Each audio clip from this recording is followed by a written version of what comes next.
wars of enforcement declared by the reptilian alliances. Now, humans have also had wars of enforcement. Okay?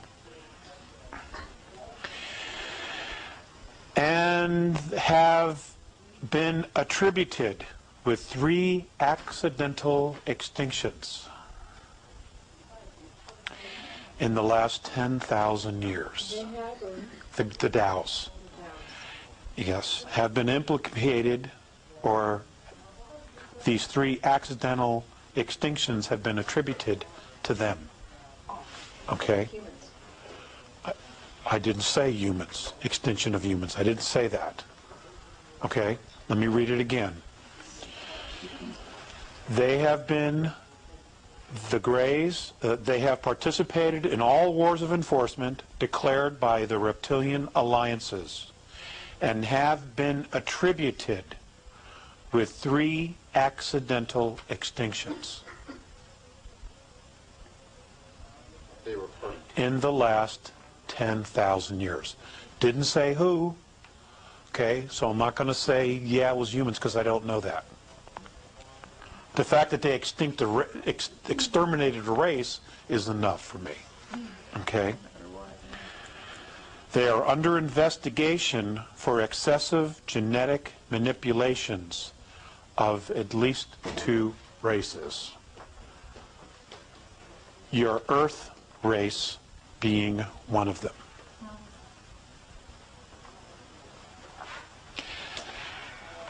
And something else he added as an afterthought is that they do not experience childhood. It's probably why they're all tweaked. Okay, they don't experience childhood. Okay, wars of enforcement.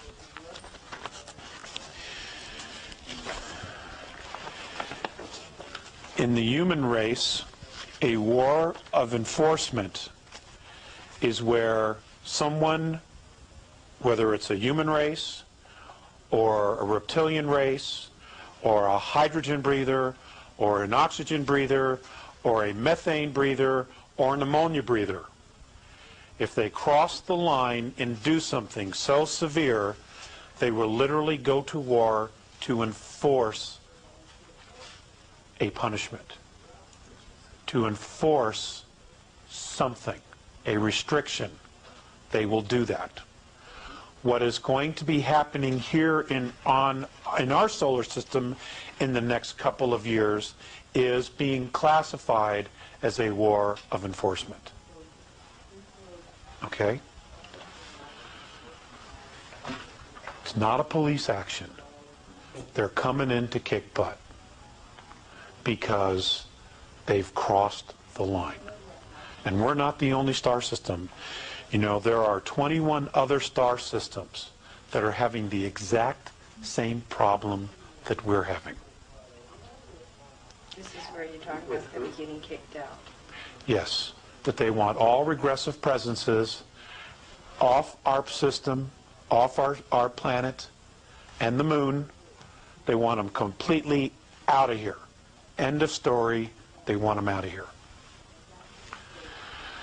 Now, if it's true that the moons of Mars, Phobos and Deimos, are no longer in orbit around Mars, and that they are in fact in orbit around Earth, then something really major is about to happen. Well, couldn't they see them? Apparently people do. Apparently people do. People are taking photographs. They are. People are seeing it. I myself have not. You know. But I live too close to Denver, and there's just a lot of city lights. But there are people back east who say they're seeing them, or people in Europe who are seeing them. You know, who said they've seen it. The solar eclipse in Turkey several years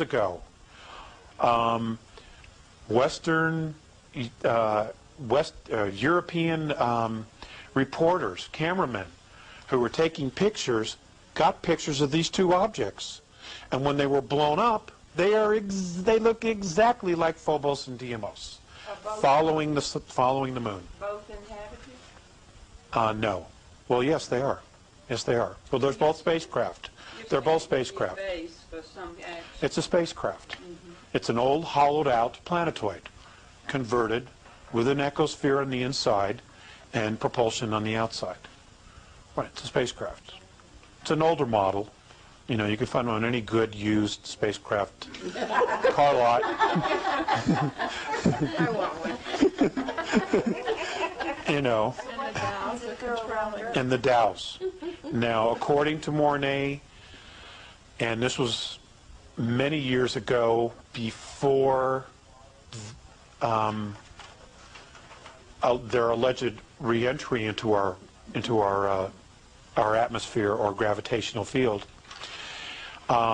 Mornay had said that the last time that Phobos, specifically, he didn't mention Deimos, had entered the Earth's atmosphere or gravitational field was when the Great Plague began. Was the plague intended to be a genetic manipulation? The what? Was the plague? It was. It was. There are all kinds of paintings and records of spacecraft flying through space. What's his name? The Gods of Eden, William Bramley. He's got it in his book, right? We talked about that earlier, Robin and I. Where, you know, they talk about starships, spacecraft, something flying through space, dropping spores. Okay? Weeding out. It's a weeding out. And this is the Dow spacecraft? Yes, the Dows. Okay.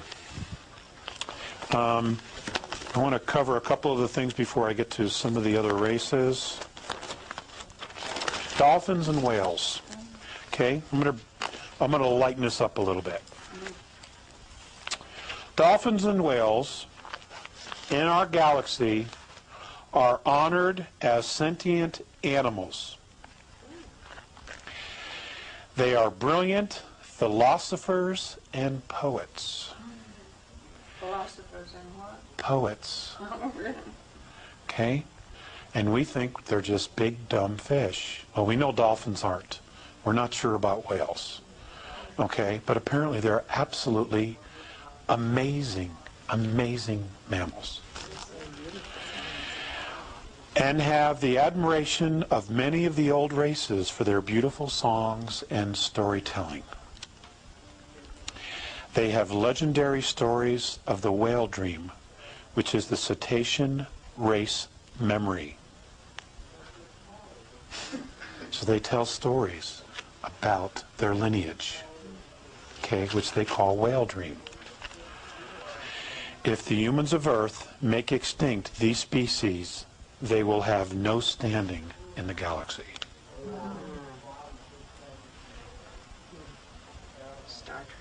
Star Trek. Then this is the only place. And you know, some of these guys, some of these writers, they're clued in. I don't know where they're getting this stuff, but they're totally dialed. Okay, and the same for dolphins.